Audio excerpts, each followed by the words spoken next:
আচ্ছা ম্যাডাম, বাড়িতে কোন গাছ লাগালে অভাব আসে বাড়িতে?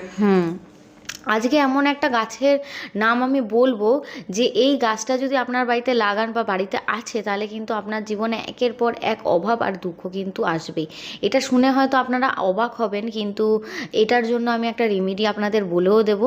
তো অবশ্যই আপনারা কিন্তু ভিডিওটি স্কিপ করবেন না, একদম শেষ অবধি দেখবেন।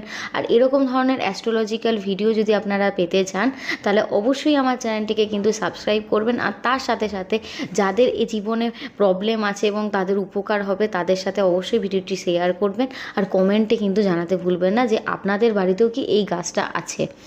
তো অনেকে ভাবেন যে যে কোনো গাছই হয়তো বাড়িতে লাগালে সৌভাগ্য এনে দেয়, কিন্তু তা কিন্তু নয়। বাস্তু অনুযায়ী কিছু গাছ আছে যে গাছগুলো বাড়ির ভেতরে বা বাড়ির কাছাকাছি লাগালে কিন্তু মহাদোষের কাজ করে।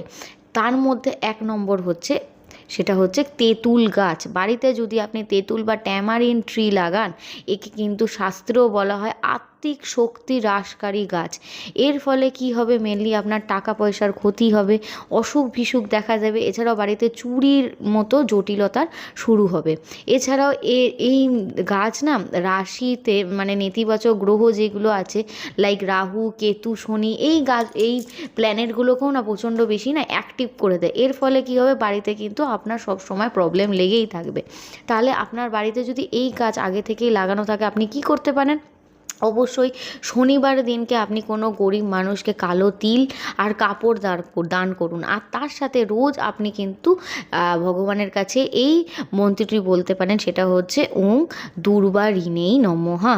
এতে কি হবে, আপনার যে অভাব আছে সেটা কিন্তু ধীরে ধীরে ঠিক হয়ে যাবে। এছাড়া আপনার বাড়িতে যদি কোনো প্রবলেম চলে, সেক্ষেত্রে আপনি কিন্তু অবশ্যই মহাদেবের পুজো করতে পারেন।